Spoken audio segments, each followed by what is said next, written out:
Thank you, Sam. Hi, I'm Duke Dow, and this is my paper with my pal, Hannah McCann. I'd like to start by acknowledging that I'm coming from the lands of the Whadjuk people of the Noongar Nation, and pay my respects to their elders, past and present. This presentation also comes with the warning that Hannah and I are not Gothic specialists.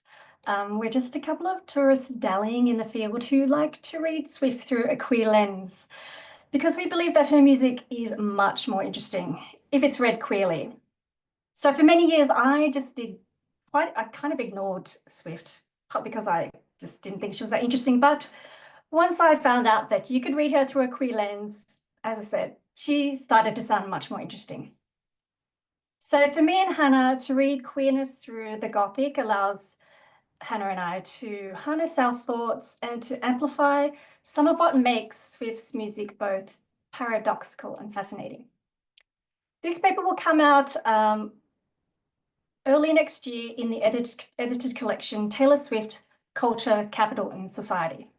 As far as I know, it'll be the first published paper looking at Swift through a queer lens. And one final thing to note is that due to copyright reasons, we don't quote any lyrics at length, but don't worry, you'll kind of still get the point. Singer-songwriter Taylor Swift has often been described in terms of paradoxes.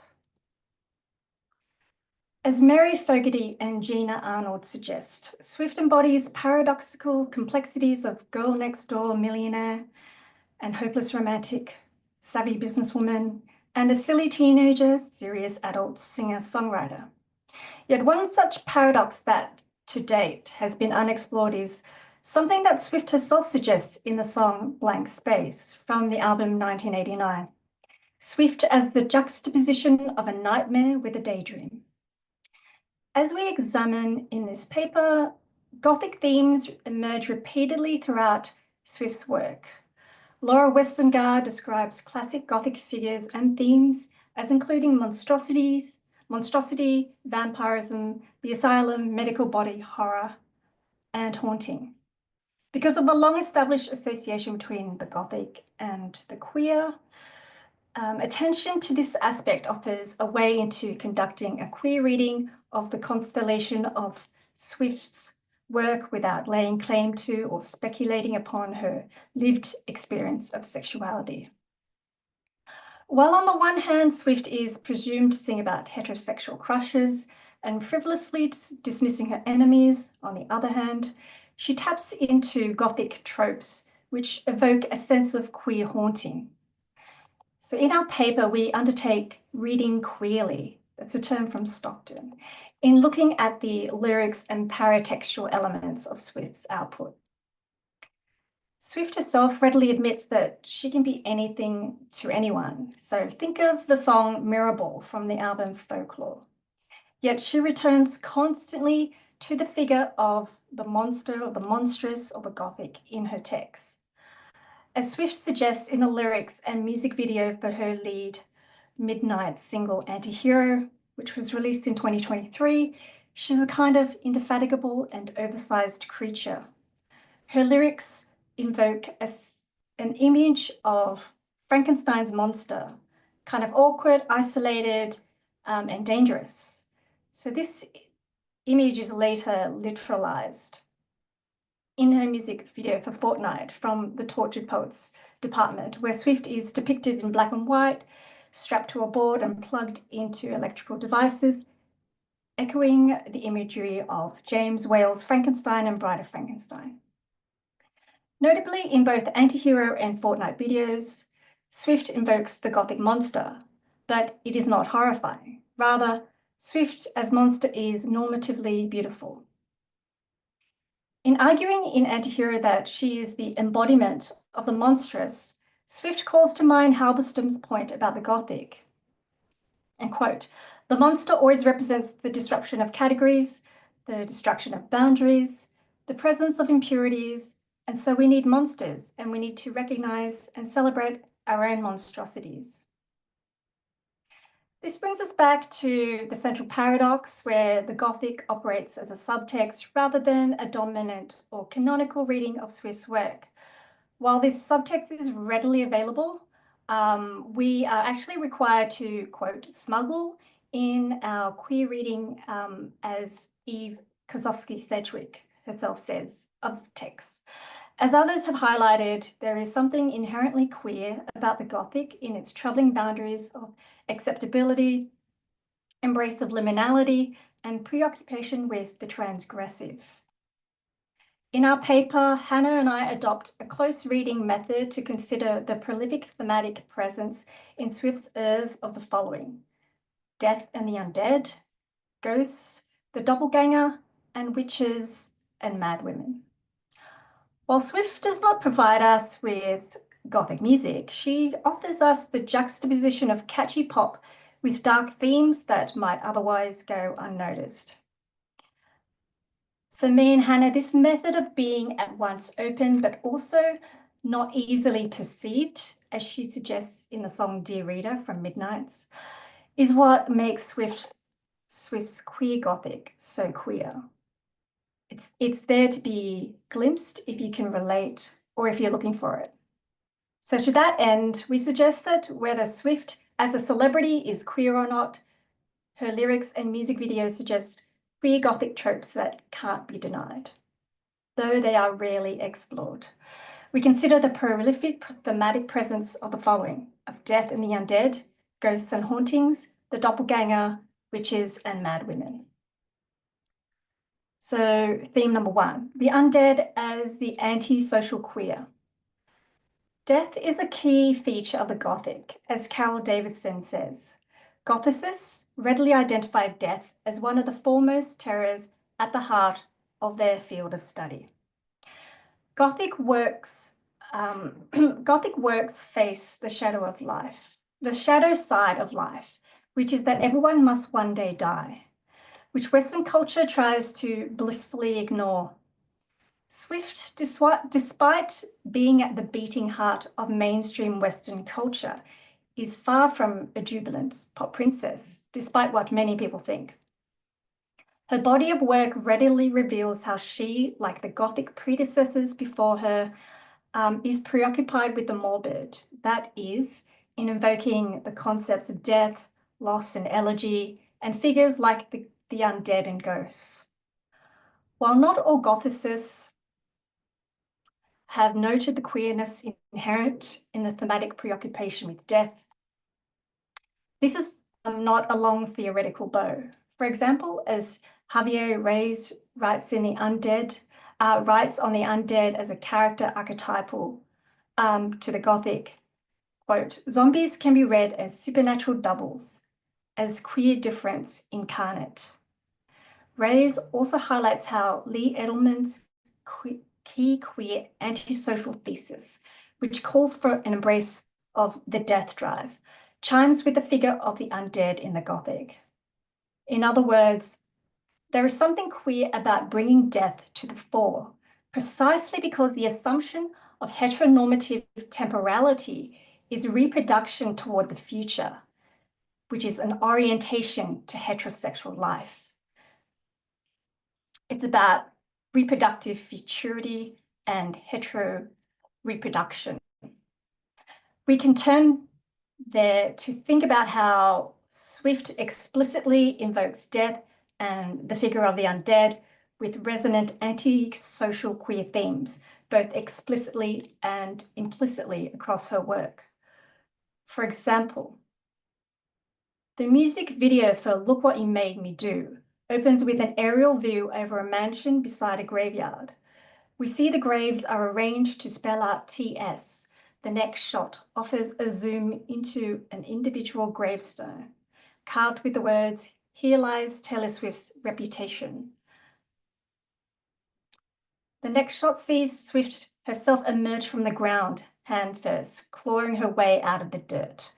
She is the undead. In the following shots, we see her shoveling dirt into a grave a previous version of herself has occupied. We then move into the mansion come haunted house, where many of the characters that Swift embodies suggest horror, which is the modern incarnation of the Gothic.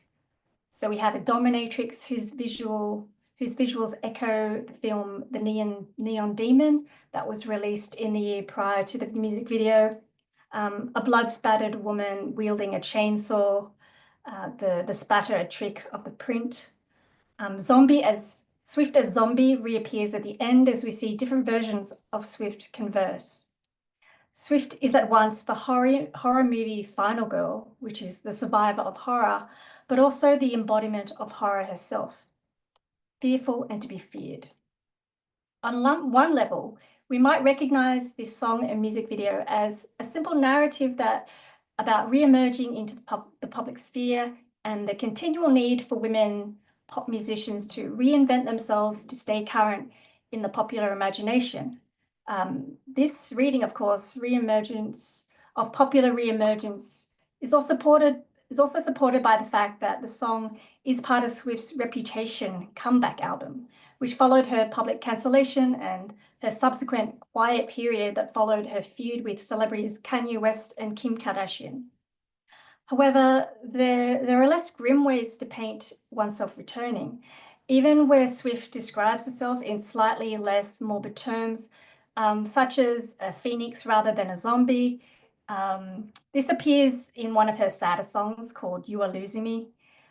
Here, Swift refers to both herself and her relationship as dead, and the song is overlaid with a heartbeat track reminiscent of Edgar Allan Poe's Gothic classic, The Telltale Heart, in which he kind of says, "Tear up the planks, hear, hear, it is the beating of this hideous heart." Indeed, Swift's embodiment of the undead in the Look What You Made Me Do music video echoes with a slew of references to herself as dead or occupying graves. For example, My Tears Ricochet uses funereal metaphors. Swift also sings on several occasions of unearthing graves, for instance, in The One, of the graveyard shift in Antihero, or as a place for lovers to meet in Ivy, screaming from inside the grave in the song The Great War, a dying tryst in the song Illicit Affairs, or a long dead romance in All Too Well, and the elegiac in The Lakes, or resurrection in This Love, and numerous references to ghosts and haunting that we turn to in detail shortly. So these allusions to death across Swift's work conjure Gothic scenes. However, more specifically, this evocation opens up the possibility of a queer reading. Swift isn't simply using death as a metaphor for lost love. She's constantly backward-facing in her orientation. As Heather Love argues, focus on the past and to lost love is a decidedly queer attitude. Connected to Edelman's proposition, which I mentioned earlier, that queerness is antisocial, Love identifies the negative turn in queer theory and proposes that there is a queer tendency to feel backward. She suggests that the history of Western representation is littered with the corpses of gender and sexual deviance. Those who are directly identified with same-sex desire most often end up dead. If they manage to survive, it is on such compromised terms that it makes death seem attractive. Here, like Edelman, Love notes that the braiding together of death and queerness emphasizes the importance of clinging to ruined identities and to histories of injury to queer life. Through this lens, we might read that Swift's use of Gothic themes of Swift as zombie, love as dead, and the past as constantly dug up allow her to occupy a decidedly queer mode, returning again and again to the past, where in place of heteronormative futurity, the only thing that is reproduced is Swift herself in new and various guises. Moving on to theme number 2, ghosts as bisexual haunting. Hauntings are coterminous with ghosts as quintessential Gothic phenomena, beginning with the first Gothic novel, Horace Walpole's The Castle of Otranto, which was published in 1764, as most of you know. Likewise, spectrality is a key topic in contemporary queer fiction. That's according to Palmer. Judah Bennett notes that the evolution of ghost theory runs parallel with the rise of queer theory. Hannah and I take this argument a step further by arguing that the paradoxical rhetoric around the ghost, that first, it connotes excess since its appearance exceeds the material, or second, that it is non-existent to society, as argued by Castle, resembles that which surrounds bisexuality. Bisexuality is rendered in a manner akin to ghostliness and to haunting. Bisexuals are cultural spectres in the sense that ghosts occupy, quote, ambiguous states of being, both present and not, past and not, end of quote. So that's according to Fricero. In one sense, bisexuals are sexual outsiders whose ambiguous and seemingly uncontainable desires have haunted the social imagination. Likewise, the ghost is a culturally queer figure that is unassimilated, or what Swift refers to as the problem in her song Antihero, or in what Terry Castle's words are, a pale denizen of the night. We're reminded here of the pervasive myth at the height of the AIDS epidemic, in which bisexual men were regarded as vectors of widespread HIV infection. So we get on the front page article of the New York Times, an article entitled AIDS Spectre for Women, the Bisexual Man. And that article speaks of the fears haunting straight women about closeted bisexual men having clandestine sex with other men before infecting their girlfriends and wives. But despite its association with excess, bisexuality is also invisibilized by monosexuals. And yeah, I quote myself here. And yet, by its denial and containment as a sexuality, bisexuality haunts the homo-hetero binary. And I'm quoting McCann, Hannah. Thus, Castle may as well be alluding to the bisexual when describing the apparitional lesbian as a kind of ghost effect. She argues that the love between women is the overlooked spectre that has haunted literature for decades. She says, why is it so difficult to see the lesbian even when she is there quite plainly in front of us? In part because she has been ghosted or made to seem invisible by culture itself. The apparitional bisexual haunts Swift, for in the words of Halberstam, to tell a ghost story means being willing to be haunted. Indeed, in the music video to Antihero, ghosts literally chase Swift throughout a house at night. In the song, she sings of having a dream that her daughter-in-law murders her for financial gain, while the music video recreates those lyrics by depicting Swift crawling out of her coffin at her own funeral. And then we saw that earlier. So after death, she herself becomes a ghostly figure who vacates her coffin, unseen by her entire family who are fighting over her will. The coffin, which is often associated with vampires, is analogous to the closet from which queers come out, and that's according to Brace and Arp. Swift's ghostly exit from the closet/coffin results in a form of hiding in plain sight, a common phrase that also appears suggestively in Swift's song, Dear Reader. Hence, the apparitional Swift who comes out of the coffin is ghosted by the characters. They do not or cannot see what is in front of them. Fans have speculated on the bisexual nature of Swift's lyrics through her association with the poet Emily Dickinson, who is known, among other things, for her death-themed poems. Swift's lyrics in her songs Carolina and The Archer allude to the interiorization of the ghost, associating it with sleeplessness and unsettled minds, which is reminiscent of Dickinson's poem, One Need Not Be a Chamber to be Haunted. In the poem, the speaker compares the brain to a haunted house. Dickinson was likely in love with, or at least passionately devoted to, her close friend and later sister-in-law, Sue Gilbert.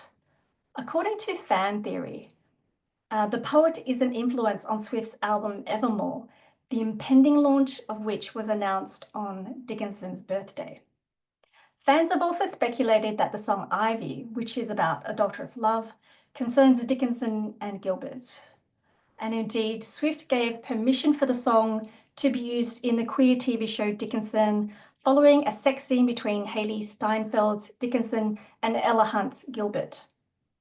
The song begins with the lovers meeting in a graveyard, a location described in Gothic terms with an image of the spirit meeting bones, which is a scenario that reminds us that the word ghost is etymologically related to the Germanic word for spirit, and that adultery is both sexually condemned and a stereotype of bisexual transgression. Theme number 3, the doppelganger as queer double life. The double or the doppelganger that plays out both psychologically and in the flesh is a Gothic motif, the best known example of which is Robert Louis Stevenson's titular characters of The Strange Case of Dr. Jekyll and Mr. Hyde, published in 1886. Henry Jekyll is a respected doctor who attempts to separate the two sides of himself by splitting off the undesirable into the bestial Edward Hyde, only to completely transform into Hyde. In her influential reading, Elaine Showalter reads Stevenson's Victorian novella as a narrative of male homosexuality. As she says, for most of the middle-class inhabitants of the Victorian homosexual subculture, homosexuality represented a double life in which a respectable daytime world, often involving marriage and family, existed alongside a night world of homoeroticism. Additionally, Wayne Kirstenbaum argues that the first readers of Stevenson's texts, who could not yet know that Jekyll and Hyde were the same person, when confronting Jekyll's strange preference for Hyde, might have actually assumed that the men were lovers. The sexual double appears not only applies not only to Victorian men, but also to women and a post-Victorian context. In 1920, author Vida Sackville-West wrote of her Dr. Jekyll and Mr. Hyde personality, torn as she was between an absolute purity of her love for her husband and her perverted and destructive love of women. She says, "I separate my loves into two halves." And that's from the biography written by her son, which I recommend. Given that the double lends itself to visuality and the mirror, so think, for instance, of Frankenstein's monster seeing his reflection in water, or of Jekyll's mirror in his private closet. It's unsurprising that Swift depicts the double and the mirrored double most effectively in her music videos. The duality of the mirror, that is, the sense of both the mask and the other, is a widespread symbol in queer literature, according to Showalter. The mirror's simultaneous doubling and splitting of the familiar into the unfamiliar is indicative of the uncanny's excess, according to Palmer. And this is redolent of Nicholas Royle's assertion that the uncanny is queer and the queer is uncanny.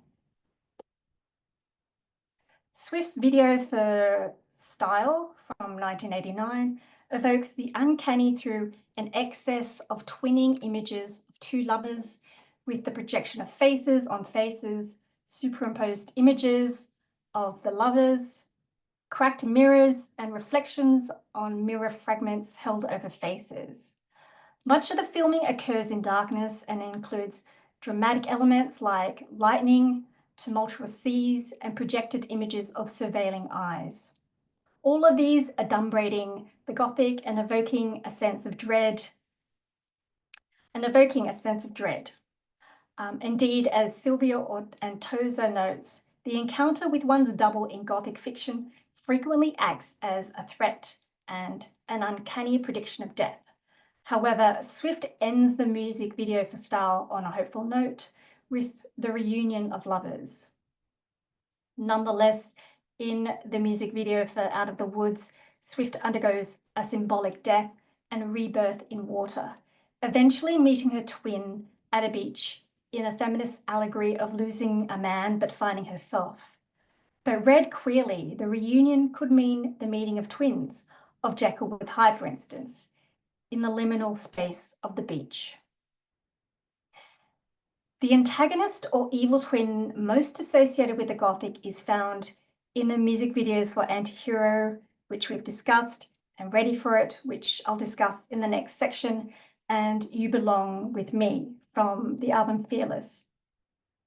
This last track appears to be a straightforward high school heterosexual love triangle involving twin opposites who are both played by Swift and a footballer.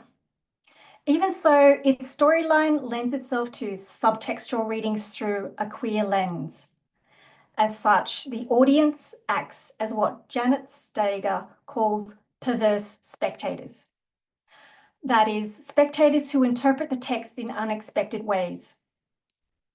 And in fact, queer audiences have historically overlaid their lives and interpretive frameworks onto heterosexual cinematic storylines, especially if the narratives and characters lend themselves to queer responses. That's according to Doty. A perverse reading by a queer audience might remove the centrality of the footballer to pair the twins, resulting in a light-hearted enactment of the pop culture term doppelbanger, exemplified by the title and storyline of an episode of the TV series The Sex Lives of College Girls. And so, by the way, I pretty much came up with this section just so I could say doppelbanger. That's just, showing my level of maturity. Doppelbanging means sleeping with someone who bears a striking resemblance to you and is mostly used by the queer community. That's according to some article I read. I mean, not peer-reviewed article, but it makes sense to me. The doppelbanger dovetails into Swift's references to the lover as a twin in songs such as All Too Well, the 10-minute version, and Down Bad. In You Belong With Me and the music video to Antihero, the queer pairing is suggested by the scene in which the brunette cheerleading captain drives by to pick up her footballer boyfriend, in whom she appears quite uninterested. And instead she gazes intently at her blonde counterpart. The brunette kisses the boyfriend on the neck, only to ensure that her twin is watching. She kisses to invoke a reaction not from him, but from her, and to catch her gaze as if their eyes were mirrors.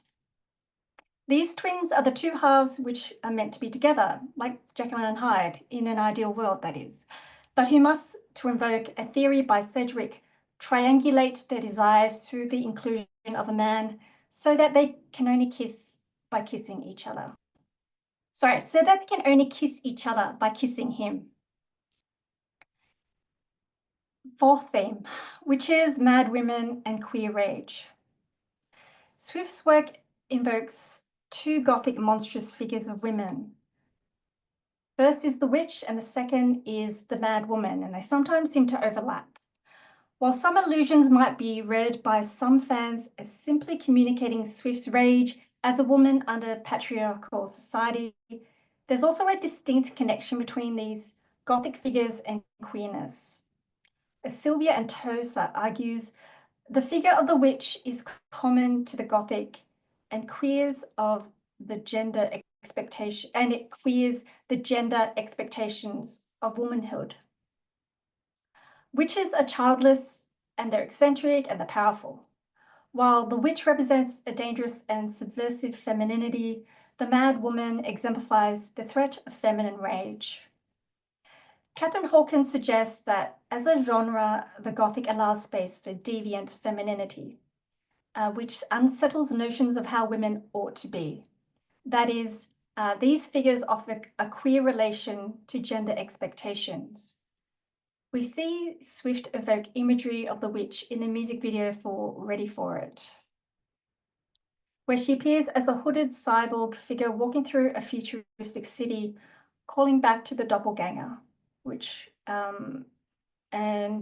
is Swift as the naked version of herself.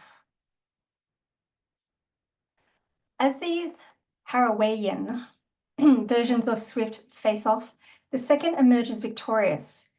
We then see words spray painted on the floor about burning witches.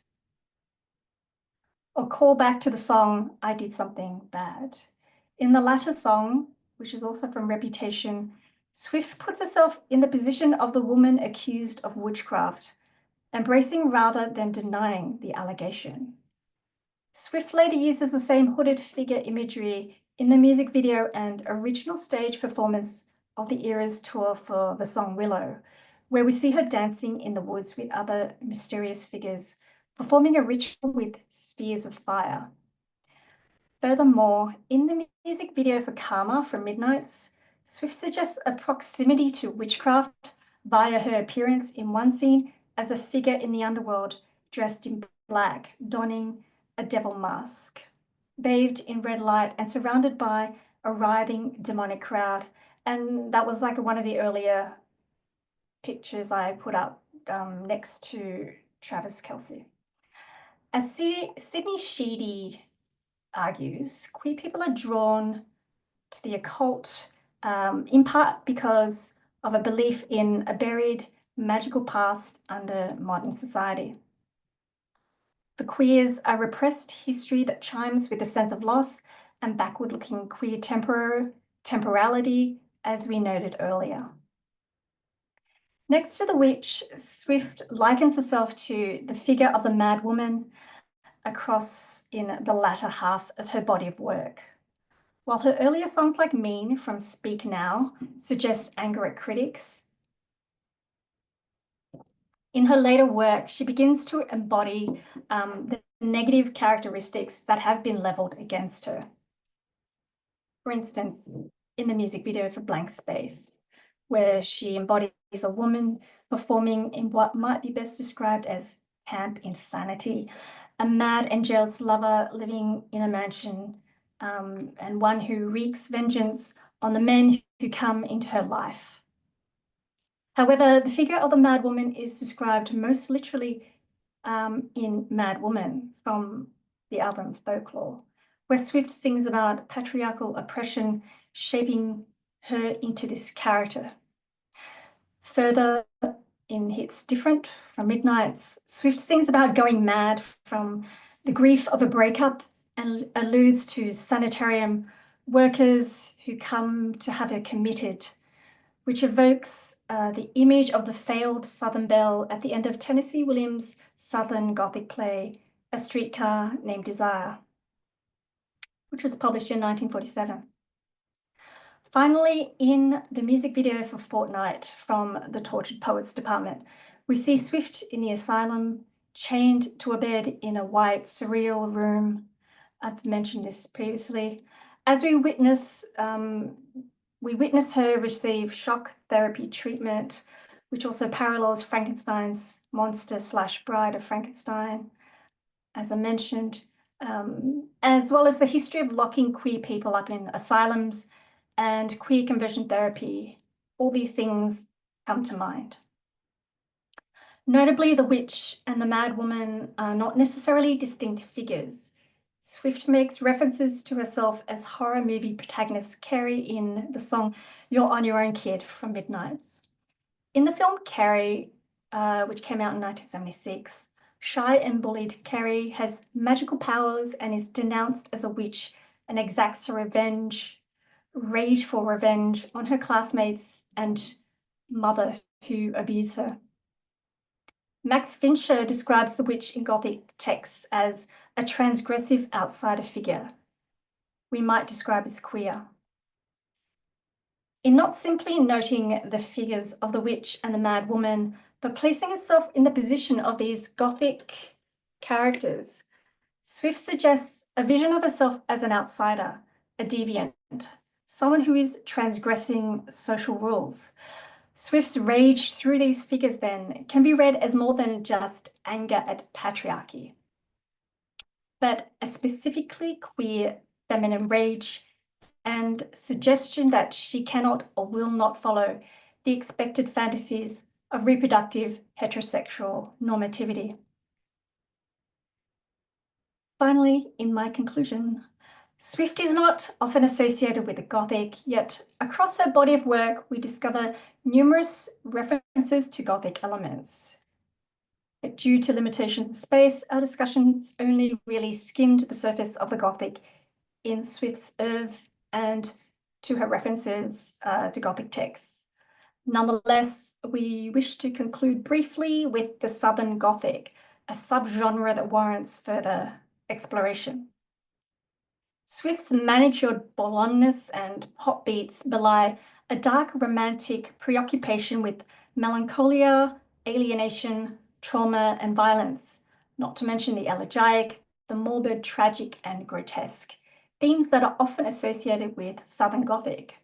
For instance, we've touched upon A Streetcar Named Desire, wherein the streetcars, desire, and cemeteries symbolize the combined tragic storylines of Blanche Dubois and her deceased homosexual husband. Similarly, the characters of the duet Florida from the Tortured Poets Department find themselves in settings and situations consistent with Southern Gothic. There's mention, whether literal or figurative, of cheating husbands, of drug-taking insanity, murder, crimes, ghosts, swamps, drunkenness, despair, and escaping from difficult circumstances. Read queerly, this flight of two women from the Gothic horrors and tragedy of heterosexuality might lead to a brighter queer futurity, to allude to the titles of Jane Ward and Jose Esteban Munoz's books. Identifying the Gothic in Swift's work allows for a queer reading of her corpus. Historically, queerness has been invoked in the context of the monstrous, of the supernatural, or the demonic because of its transgressiveness and otherness. Thank you.